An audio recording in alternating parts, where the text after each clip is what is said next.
ओम गुरुर्ब्रह्मा गुरुर्विष्णु गुरुर्देव महेश्वरा गुरु साक्षात् परब्रह्म तस्मै श्री गुरुवे नमः।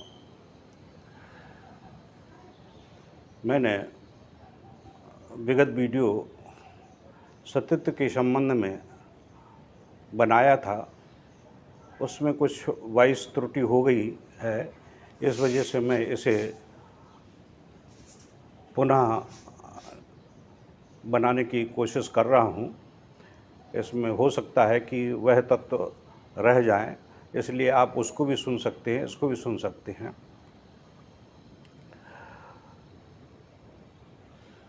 बहुत से साधकों के और साधिकाओं के मेरे पास प्रश्न आते हैं कि हम पत्नी को भी दीक्षा दिलवा दें, पत्नी भी साधना संपन्न करना चाहती हैं। तो और इंडिविजुअल रूप में भी कई साधिकाओं ने दीक्षा प्राप्त की है साधनाओं के लिए। उस संबंध में मैं एक रहस्य को स्पष्ट करने जा रहा हूँ, जो शास्त्रों में तो उल्लिखित नहीं किया है किसी विद्वानों के द्वारा, परंतु यह अकाट्य सत्य है और व्यवस्थाओं को देखा जा सकता है। उसमें यह है कि हमारे भारतवर्ष में सनातन धर्म में स्त्री के लिए पूजा पाठ वर्जित नहीं है। पूजा पाठ कर सकती हैं, अनुष्ठान वगैरह कर सकती हैं, परंतु उसका श्रेय उसके पति को जाता है, क्योंकि स्त्री का जो प्रमुख धर्म है वह शादी के बाद में जब पति के घर में आ जाती है तो वह सतत्व की श्रेणी में पहुंच जाती है। वह जिस प्रकार से अपने आचरण, व्यवहार, क्रियाकलाप और अपने भौतिक कर्तव्यों का जो निर्वाह करती है, उस निर्वाह के अंतर्गत वह पूर्ण आस्था, श्रद्धा, विश्वास, समर्पण के साथ में अपने पति पर निमग्न रहते हुए उनकी सेवा और उनकी आज्ञा के अनुसार घर के समस्त कार्य करने की वह चेष्टा करती हैं। इसके साथ साथ अध्यात्म जगत में भी उनके प्रत्येक कार्य में पूर्णतः सहयोग प्रदान करती हैं, जिससे उन्हें सतीत्व की प्राप्ति होती है। सतीत्व का मतलब बिल्कुल स्पष्ट है कि वह स्त्री जो पति में एकनिष्ठ होकर अपना जीवन यापन करती हैं, उस स्त्री के मन, विचार, चिंतन में कहीं भी परपुरुष के लिए कोई स्थान नहीं होता है। वह केवल एकाकी भाव से अपने पति पर ही निमग्न रहती हैं और पति जो आज्ञा देता है, पति जो व्यवस्था करता है, उसमें पूर्ण सहयोग की आकांक्षा उसके मन में रहनी चाहिए और उस आकांक्षा से वह पति के लिए पूर्ण सहयोग प्रदान करती है।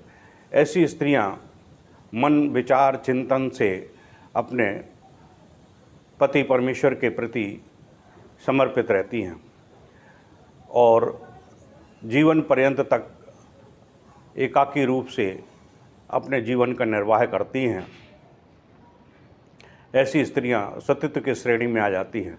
ऐसी स्त्रियों को साधना करने की आवश्यकता नहीं है, अनुष्ठान करने की आवश्यकता नहीं है।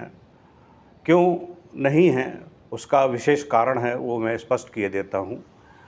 क्योंकि साधना का मतलब ये होता है कि हम चतुर्वर्ग फल प्राप्ति के लिए, धर्म, अर्थ, काम, मोक्ष की प्राप्ति के लिए, अपनी अभिष्ट मनोकामना की पूर्ति के लिए मानव प्रयास करता है कि मैं अपने जीवन में धर्म युक्त रहूं, काम से युक्त रहूं, जिससे कि पारिवारिक परिवेश में संतुलन बना रहे। धर्म, अर्थ भी उसको ऐसा मिले कि उसके जीवन यापन की व्यवस्थाएं पूर्ति होती रहें और इसके बाद अंत में वह मोक्ष को प्राप्त हो। यही उसकी विशिष्ट एक मनोकामना होती है। इसके लिए वह धर्म, कर्म, अनुष्ठान इत्यादि करता है। जिसमें पत्नी उसका पूर्ण सहयोग देती है, और जब पत्नी पूर्ण सहयोग देती है तो उसको उसके फल की प्राप्ति होती है। स्त्रियां जब साधना संपन्न करती हैं तो साधना करने के उपरांत वह गुरु इष्ट में अपने आप को समर्पित कर देती हैं। समर्पित करते हैं तो वह उनको उत्तरोत्तर वृद्धि प्राप्त होती है, क्योंकि वह स्वतः ही दैवत्य की श्रेणी में स्वतः ही स्थापित होती हैं, क्योंकि उनके जो आचरण, व्यवहार, क्रियाकलाप या अन्य जो व्यवस्थाएं हैं, उनके शारीरिक जो आंतरिक व्यवस्थाएं हैं, वह दैवत्य से परिपूरित हैं। उनके अंदर दैवत्य के वह पांचों गुण प्रधान रूप से स्थापित होते हैं: दया, ममता, स्नेह, करुणा और क्षमा। पुरुष के जो पंचवर्गात्मक तत्व हैं, काम, क्रोध, लोभ, मोह, अहंकार, इससे वह ग्रसित होता है। इसलिए पुरुष जब साधना करता है तो इन पंच मकारों को वह शांत करने की कोशिश करता है। ब्रह्मचर्य जीवन जीता है तो काम से उसको मुक्ति मिलती है। क्रोध नहीं करता है, उसके अंदर दया, ममता, क्षमा का एक प्रभाव हो जाता है तो क्रोध का विनाश हो जाता है। लोभ, वह दैनिक कार्यों में अपने आप को जब संभाल नहीं पाता है तो उसके अंदर लोभ आता है, इसका भी धन हड़प लूँ, उसका भी धन हड़प लूँ, यह कार्य करूँ, वह कार्य करूँ, तो वह लोभ मोह आ जाता है। तो काम, क्रोध, लोभ, मोह, वह मोह का मतलब है कि अपने पुत्र पर, अपनी पत्नी पर, अपने पिता पर, अपने भाइयों पर वह मोह के रूप में अपने आप को स्थापित करता है। वह मोह छोड़ नहीं पाता है, इसलिए वह उसमें आसक्त रहता है। तो काम, क्रोध, लोभ, मोह, अहंकार। अहंकार का मैंने वीडियो बनाया है, क्रोध का भी वीडियो बनाया है, उसमें मैंने इन सारी प्रकरणों को स्पष्ट किया है। अहंकार एक ऐसा अनिष्टकारक बीज है जो किसी मनुष्य के अंदर, चाहे वह धन कमा ले तब अहंकार आ जाता है, साधनाएं संपन्न कर ले तब अहंकार आ जाता है, रूपवान हो जाए तब अहंकार आ जाता है, वह यौवनवान हो जाए, अपने आप को ओजस्वी तेजस्वी समझे तब भी अहंकार आ जाता है, उसका शरीर बलिष्ठ हो जाए तब भी अहंकार आ जाता है। तो अहंकार उसको विनाश की ओर ले जाता है। तो ये पंचमकारों से दूर रहने के लिए वह जब साधना करता है तो इन पंचमकारों से वह दूर हो जाता है। तो उसके अंदर फिर अस्तित्व के जो देवत्व के पांचों गुण हैं वह आना शुरू हो जाते हैं: दया, ममता, स्नेह, करुणा और क्षमा। यह जब किसी पुरुष के अंदर आ जाते हैं तो वह देवत्व की श्रेणी में आ जाता है, श्री युक्त हो जाता है।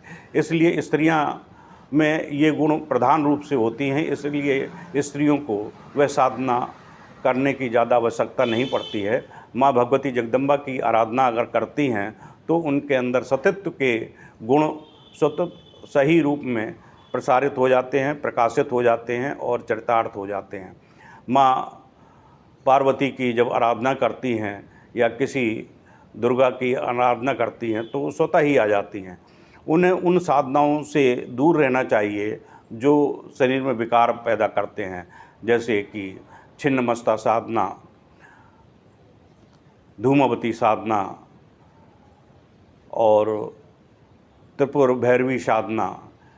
महाविद्याओं में ये साधनाएं स्त्री को नहीं करनी चाहिए, क्योंकि इसमें पुरुषत्व के गुण उसके अंदर प्रभावित हो जाते हैं तो राक्षसत्व की श्रेणी में आ जाती हैं, उनका सतित्व भंग होने की इस प्रक्रिया प्रारंभ हो जाती है। इसलिए सरल तरीके से सौम और सरल साधनाओं को संपन्न अगर करती है तो उसके अंदर ये सतित्व के गुण प्रभावी होते हैं। सतित्व एक ऐसा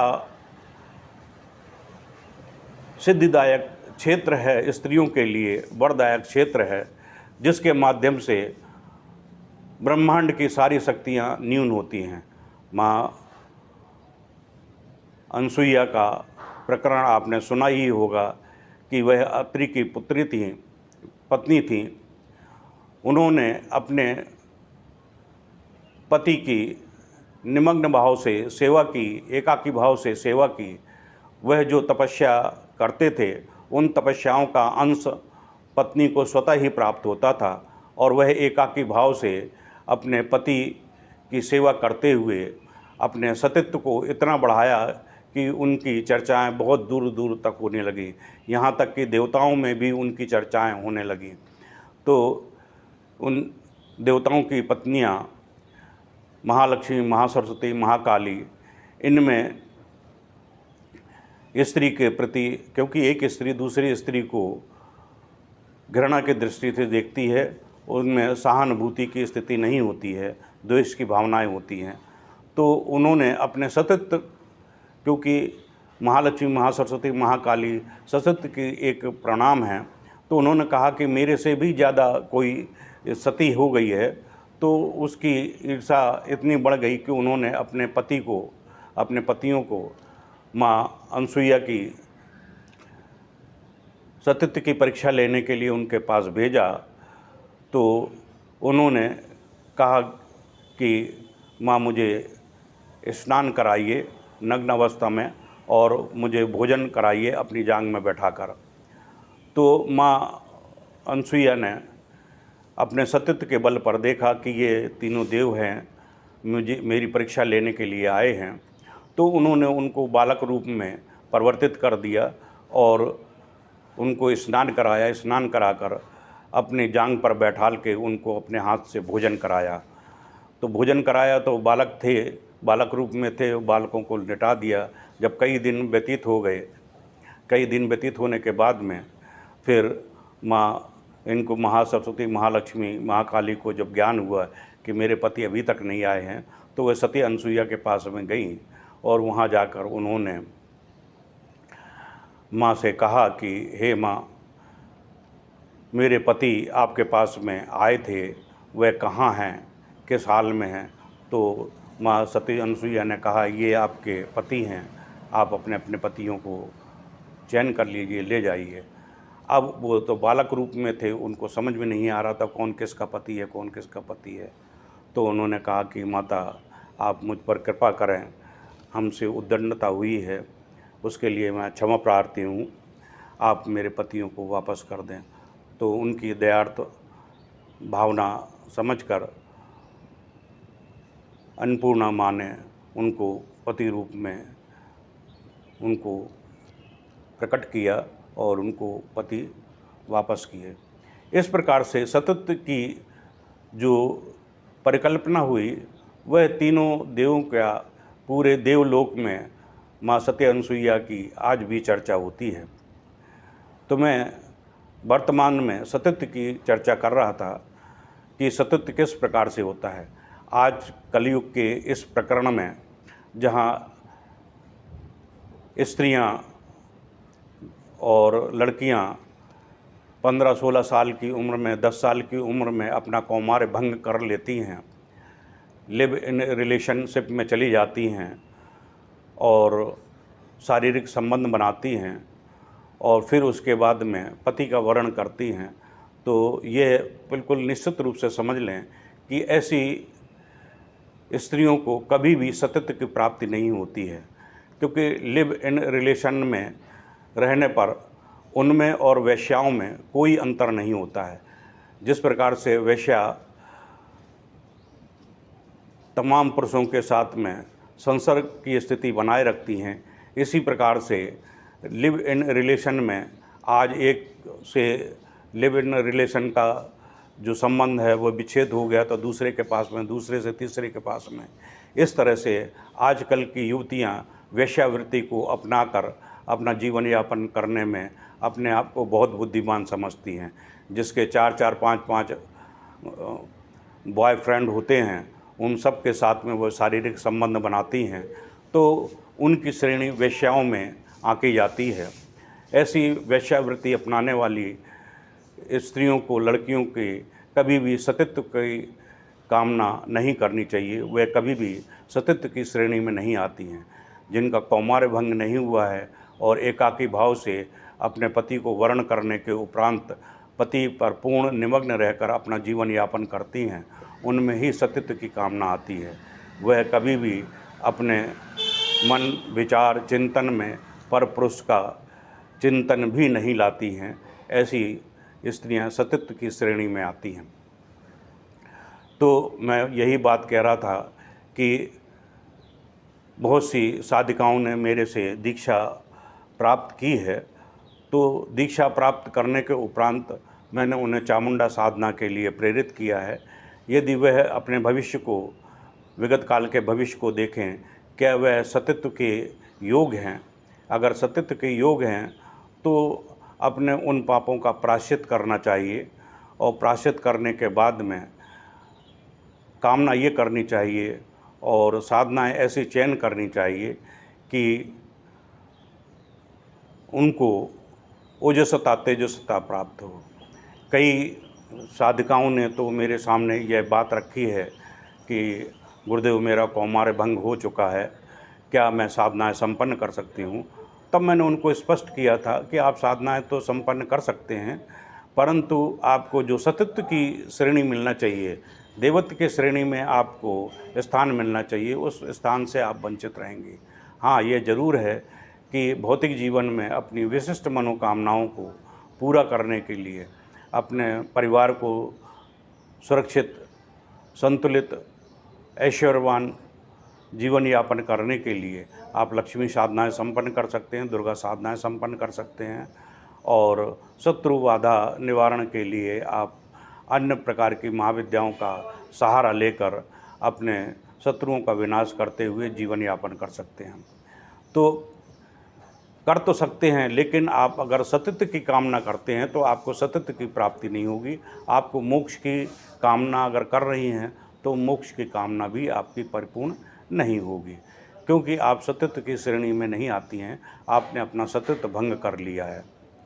इसमें कई प्रश्न उत्पन्न होंगे, उन प्रश्नों का मैं उत्तर देने के लिए अलग से व्यवस्था करूंगा जो मेरे से प्रश्न करेंगे। अब रही पुरुष की बात, पुरुष को भी एकाकी भाव से जीवन यापन करने की व्यवस्था करना चाहिए। जो कुकर्मी हैं, जो जगह जगह स्त्रियों को अपने माया मोह में, धन के लालच में, यश के लालच में या अपने यौवन के लालच में स्त्रियों से संसार करने की व्यवस्था करते हैं, वे भी इस पाप के भागी बनते हैं, दोष के भागी बनते हैं। इसलिए एक पत्नी व्रता के रूप में जो साधक अपना जीवन यापन करता है, उसको साधनाएं स्वतः ही सिद्ध होती हैं और वह साधना की श्रेष्ठतम स्थिति पर पहुंचता है। जिन लोगों के पास में 4-4, 5-5 पत्नियां होती हैं या लिव इन रिलेशनशिप में कई स्त्रियों से संसर्ग की स्थिति में रहते हैं, तो जो रावण का हाल हुआ है वही इनका भी होता है। आपने देखा होगा कि जिन राजाओं के पास में कई कई रानियां रही हैं, उनका विनाश ही हुआ है, चाहे वो भले ही श्री कृष्ण क्यों ना हो। उनकी 1008 रानियां थीं और उनको श्राप ग्रसित होना पड़ा, और श्राप ग्रसित होकर उनका कुनबा भी नष्ट हुआ, और श्राप से ग्रसित होकर वह किस स्थिति में पहुँचे हैं वो सभी को विदित है। इसलिए एकाकी भाव से जीवन यापन करने वाला व्यक्तित्व जो है वह श्रेष्ठतम होता है। इसीलिए शास्त्रों में ब्रह्मचर्य पालन का विवरण आया है। जो साधक ब्रह्मचर्य का पालन करता है, ब्रह्मचर्य, एक स्त्री को धारण करने वाला व्यक्ति भी ब्रह्मचर्य का पालन कर सकता है। एक स्त्री जो केवल पति से संसर्ग की स्थिति रखती है, वह भी ब्रह्मचर्य के तुल्य ही मानी जाती है, क्योंकि इसमें दोष नहीं है। यह जो प्रक्रिया है, यह सृष्टि के संचालन की प्रक्रिया है। एकाकी भाव से जो व्यवस्थाएं संपादित की जाती हैं, उसमें दोष उत्पन्न नहीं होता है। इसलिए शादी का विधान हमारे सामाजिक परिवेश में रखा गया है कि पति पत्नी होकर अपना जीवन यापन करने के लिए अगर वह अपने जीवन में पुत्र को या संतान को उत्पन्न कर देते हैं, तो पितृ ऋण से उन्हें मुक्ति मिल जाती है। जो ब्रह्मचर्य रहते हैं उनमें पितृ ऋण का बोझ रहता है।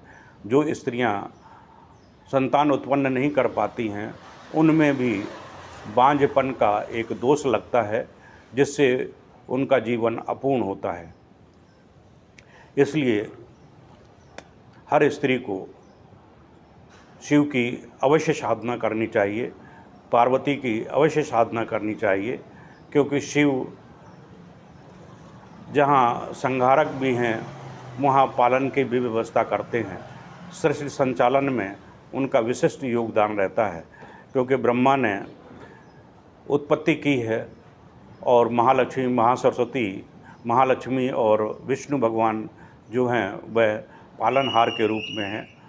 माँ भगवती पार्वती और शिव संहारक के रूप में हैं।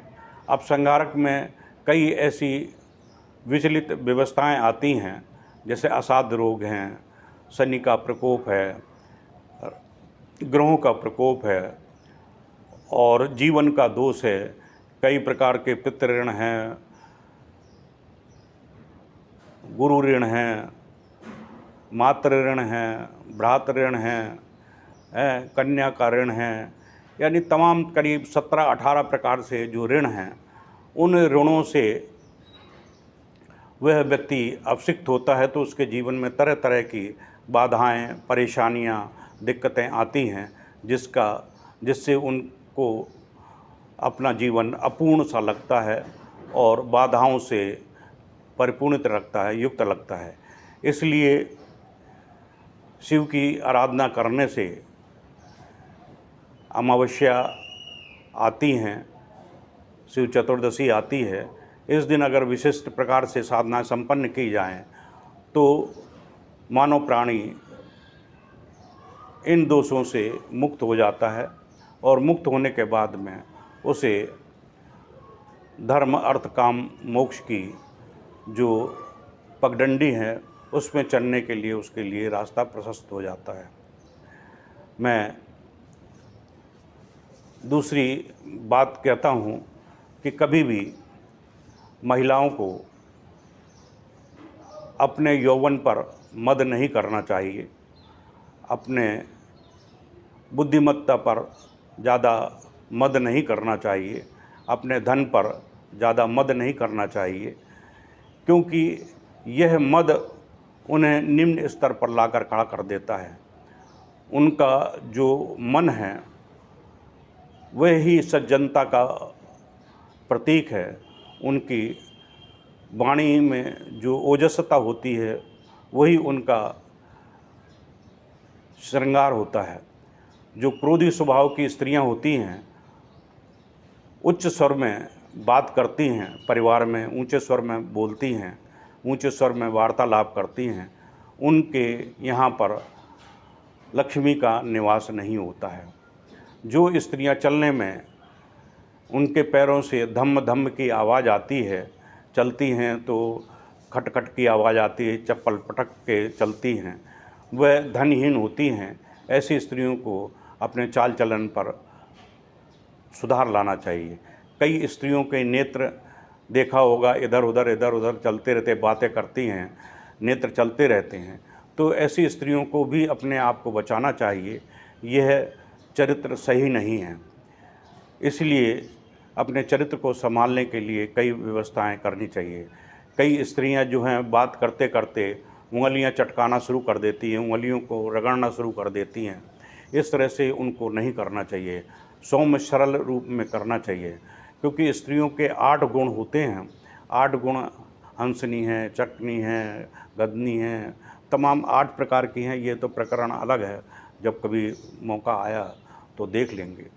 इसलिए हमने वर्ण करने के लिए भी एक वीडियो बनाया था कि जब आप पत्नी का वर्ण करने जाएं तो किन किन बातों का ध्यान रखना चाहिए। जैसे कि मैंने पहले ही बता दिया था वीडियो में कि प्राचीन काल में जब अपने पुत्र के लिए वर वधू का चयन करने के लिए जाते थे तो वधू घूंघट काढ़ के आती थी, उसके केवल हाथ दोनों खुले रहते थे, दोनों पंजे खुले रहते थे, और थोड़ी दूर वो चल कर आती थी तो उसके चलने पर कम से कम नहीं तो 150 गुण का अंकन हो जाता है। उसकी चाल हंसनी है, मदनी है, कंकनी है, कंकालनी है, किस प्रकार से उसकी चाल है, वह 175 गुणों से उनको पहचाना जा सकता है कि ये स्त्री किस प्रकार से रहेगी। ज़्यादा पुत्र देने वाली होगी, ज़्यादा पुत्रियां पैदा करने वाली होगी, उसकी चाल कैसी है, उसके पैर कैसे हैं, क्या वह लक्ष्मी युक्त है या दरिद्रता युक्त है, या उसका चाल चलन खराब है, या वह रोगणी है, या वह घर में कलह करने वाली है, या अपने पुत्रों को या अपने परिवारजनों को एक भाव समेट कर नहीं रखेगी। ये इस प्रकार के तमाम करीब 150 गुण हैं, वह केवल पैरों के थोड़ी दूर चलने पर ही मालूम पड़ जाता है। अब जब वो स्त्री नज़दीक आती है तो देखा होगा घूंघट काढ़े है और अपने हाथों को रगड़ रही होती है, मलिन कर रही यानी कि कर रही होती है, तो या तो उंगली चटका रही होती है। ये गुण भी अवगुणों में आंका जाता है। फिर इसके बाद में उसका गला का देखा जाता है कि घूंघट काढ़े है तो उसकी गले की स्थिति कैसी है, उसका सर किस प्रकार से घूम रहा है, किस प्रकार से चल रहा है, उसकी आंखें कैसी सामने हैं या नीचे हैं, किस प्रकार से हैं, चलायमान क्या स्थिति है। इस प्रकार से कम नहीं तो 150-200 गुणों को देखने के उपरांत ही वधू का चयन किया जाता था। आज भी जो श्रेष्ठ विद्वान हैं वह वधू के फ़ोटो देखकर या अन्य किसी व्यवस्थाओं से देखकर अंकन किया जा सकता है कि यह स्त्री श्रेष्ठतम रहेगी कि नहीं रहेगी। इसलिए श्रेष्ठ वधू को प्राप्त करने के लिए आप राजराजेश्वरी निखिलेश्वरानंद पीठ पर फ़ोटो भेजकर, कुछ दक्षिणा भेजकर आप पता कर सकते हैं, अपनी कुंडली का मिलान कर सकते हैं। कुंडली में जो 36 गुण होते हैं, 36 गुणों में कितने गुण मिल रहे हैं, वह पुत्रवान होगी या मांगलिक है तो मांगलिक का क्या प्रभाव है, शनि से ग्रसित तो नहीं है, कुछ उसके ऐसे ग्रह तो नहीं हैं जो परिवार को तहस नहस कर दें। कि आपने देखा होगा कई स्त्रियां परिवार में ऐसी आ जाती हैं कि वो परिवार पूर्ण विखंडित हो जाता है। तो ये सारी चीज़ों को अवश्य देख लेना चाहिए, क्योंकि स्त्री ही जननी है और यह जननी से उत्पन्न संतान किस प्रकार की होगी उस पर निर्भर करता है। पुरुष केवल एक स्थिति में ही उसको संभाल पाता है, क्योंकि 75 गुण माँ के बच्चों में चरितार्थ होते हैं। 25 गुण जो हैं पुरुष के, वह बालक पर चरितार्थ होते हैं। जैसे अगर बालक ने जन्म लिया है तो पिता के अनुरूप होगा। यदि वह पत्नी अपने पति पर पूर्ण निमग्न रहती है, पति की आकृति उसके मन विचार चिंतन में समाई रहती है, तो उसके गर्भ में पल रहा जो पुत्र है वह अपने पिता के अनुरूप सौरवान, ऐश्वर्यवान या जैसा पति होगा वह पति के अनुरूप ही पुत्र का जन्म होगा। अगर पुत्री का जन्म है तो उसके जो आचरण होंगे, जो व्यवहारता होंगे, क्योंकि क्रोमोसोम्स की ज़्यादा संख्या बढ़ जाती है तो स्त्रियां लड़की पैदा होती है, तो जब जैसे उसके क्रोमोसोम्स होंगे, जैसे उसके जीन्स होंगे, तो माँ के गुण ज़्यादा से ज़्यादा 75 गुण माँ के उसमें आ जाते हैं, 25 गुण ही पिता के आते हैं और कई बार और भी न्यून हो जाते हैं। तो यह मैं इस वजह से समझा रहा था कि पत्नी का जो सतीत्व है वह वर्तमान में कलयुग में घोर नरक की ओर अग्रसर हो रहा है, जहाँ लिव इन रिलेशनशिप चल रही है, खुले रूप में वेश्यावृत्ति को अपनाया जा रहा है। उसको घर वाले भी सहमति देते हैं कि मेरी बेटी लिव इन रिलेशनशिप में रह रही है, जब पुरुष का मन भर जाता है तो उसको धक्के मार के बाहर कर देता है और वो दूसरे के साथ में संलग्न हो जाता है। इस प्रकार से वह शादी से पहले ही 3-3, 4-4 पुरुषों के साथ में संसर्ग करके अपने आप को वेश्यावृत्ति की श्रेणी में लाकर खड़ी कर देती है। शर्म आती है ऐसी इस न्यू जनरेशन में, और शर्म आती है ऐसे माताओं पिताओं पर जो पश्चात की स्थितियों को अपनाकर अपने सनातन धर्म को बदनाम करने की चेष्टा करते हैं। क्योंकि पश्चिम देशों में आज शादी हुई कल टूट गई। एक एक स्त्री अपने जीवन में 10-10, 50-50, 100-100 शादियां संपन्न करती हैं। रोज़ उनको एक नया मर्द चाहिए। तो ऐसी स्थितियों में उनका जो रहन सहन खान पान भी बिल्कुल अलग रहता है। वह कमाती है तो अपने लिए कमाती है, पति कमाता है तो अपने लिए कमाती हैं। जब उनसे मन भर जाता है तो दोनों एक दूसरे को छोड़कर अलग हो जाते हैं। इसलिए वहाँ की संतानों की जो व्यवस्था है वह बहुत ही कृष्ण की है। हम सौभाग्यशाली हैं कि भारतवर्ष में हमने जन्म लेकर कम से कम सनातन धर्म की उन विधाओं को तो हम सही ढंग से यापन क्रिया कर रहे हैं, और सनातन धर्म हमारा सर्वश्रेष्ठ धर्म है, इसको ही अपनाना चाहिए। यह जो वीडियो है यह अत्यंत ही श्रेष्ठतम स्थिति लिए हुए है। इसलिए इस वीडियो को समाज में ज़्यादा से ज़्यादा विस्तारित करने की प्रक्रिया करें, क्योंकि आजकल की जो हमारी बेटियां हैं वह अपने मूल रास्ते से पथभ्रष्ट हो रही हैं। उनका जीवन नरक बन रहा है।